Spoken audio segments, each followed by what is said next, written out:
ओम नमो भगवते वासुदेवाय।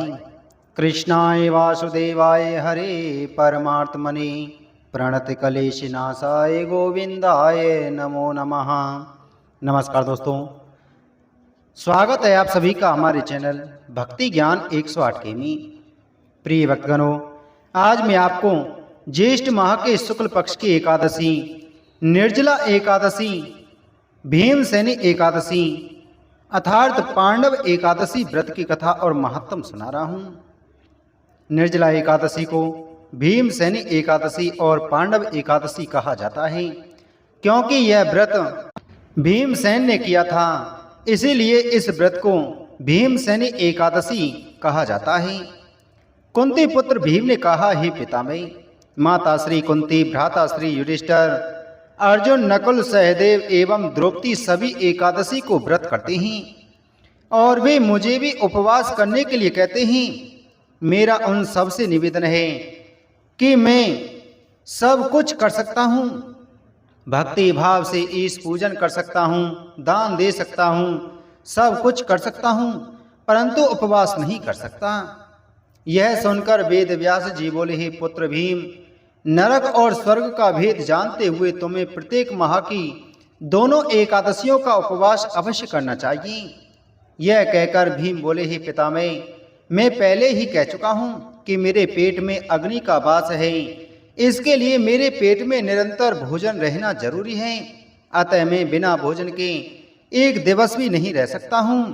अधिक से अधिक पूरे वर्ष में केवल एक दिन का उपवास ही कर सकता हूँ। मेरा आपसे अनुरोध है कि मुझे ऐसा उपवास बतलाइए जो मैं कर सकूं और स्वर्गलोक पा सकूं। व्यास जी ने कहा, हे वायुपुत्र, महर्षियों और विद्वान लोगों ने अनेक शास्त्रों की रचना की है। यदि कलयुग में मनुष्य उन पर आचरण करते तो अवश्य ही मुक्ति को प्राप्त होता है। उनमें धन बहुत कम खर्च होता है। उन शास्त्रों प्राणों के सार के अनुसार प्रत्येक प्राणी को माह की दोनों एकादशियों का उपवास अवश्य ही करना चाहिए, तब ही वह स्वर्ग जाने का अधिकारी बनता है। पितामह व्यास जी ने फिर कहा, हे भीम, कृष्ण और मिथुन संक्रांति के बीच में ज्येष्ठ माह के शुक्ल पक्ष में आने वाली एकादशी को निर्जल उपवास करना भी अति उत्तम होता है। इस उपवास के मध्य स्नान और आचमन में जल लेना मना नहीं है। आचमन के लिए 6 माह से जल लिया जा सकता है। यह शरीर को शुद्ध कर देता है। आचमन में 6 माह से अधिक जल शराब पीने के समान पाप में हो जाता है। उस दिन भोजन ना लें, इससे भी उपवास की पवित्रता नष्ट हो जाती है। सूर्य निकलने से सूर्य अस्त होने तक जल ना लेने से 12 एकादशियों का पुण्य प्राप्त होता है। द्वादशी के दिन सूर्य निकलने से पहले उठकर उस ब्राह्मण को भोजन दे जो भूखा हो, तत्पश्चात स्वयं भी भोजन करें। वेद व्यास जी ने कहा, हे भीम, मधुसूदन ने मुझे कहा था कि इस अकेली एकादशी का महत्तम सब तीर्थों और दान के फल के बराबर होता है। एक दिन निर्जल उपवास करने से प्राणी के सारे पाप नष्ट हो जाते हैं। निर्जल उपवास करने से मरने वाले प्राणी को यमदूत के दर्शन नहीं होते, अपितु स्वयं विष्णु भगवान के दूत उसे अपने साथ विमान में बैठाकर विष्णु धाम को ले जाते हैं। अतः निर्जला एकादशी का यह व्रत संसार में सबसे श्रेष्ठ होता है। अतः निष्ठा पूर्वक एकादशी का यह निर्जल व्रत करना चाहिए। इस दिन ओम नमो भगवते वासुदेवाय मंत्र का उच्चारण करें, तत्पश्चात गोदान करें। अब यह एकादशी भीमसेनी एकादशी या पांडव एकादशी नाम से भी जानी जाती है।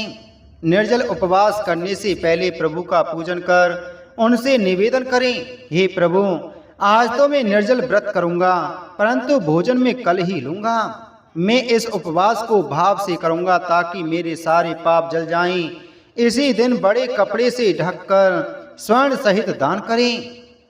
इस उपवास के उपरांत स्नान, ध्यान व तप करने से करोड़ फल स्वर्ण दान करने के तुल्य फल मिलता है। इस दिन यज्ञ होम करने से मिलने वाला फल अवर्णीय है। निर्जला एकादशी व्रत से परम धाम प्राप्त होता है, विष्णु लोक की प्राप्ति होती है। इस दिन भोजन लेने वाले मनुष्य चांडाल समझे जाते हैं और नरकगामी होते हैं। मदपान करने वाले, चोर, गुरु से द्वेष भाव रखने वाले, ब्रह्म हत्या करने वाले, झूठ बोलने वाले भी इस निर्जला एकादशी के पुण्य प्रभाव से दोष मुक्त हो अंत काल में स्वर्गगामी बनते हैं। वेद व्यास जी ने कहा है, कुंती पुत्र भीम, विधि पूर्वक तथा नियमानुसार यह निर्जला एकादशी व्रत करने वालों के लिए कुछ नियम हैं जो इस प्रकार हैं।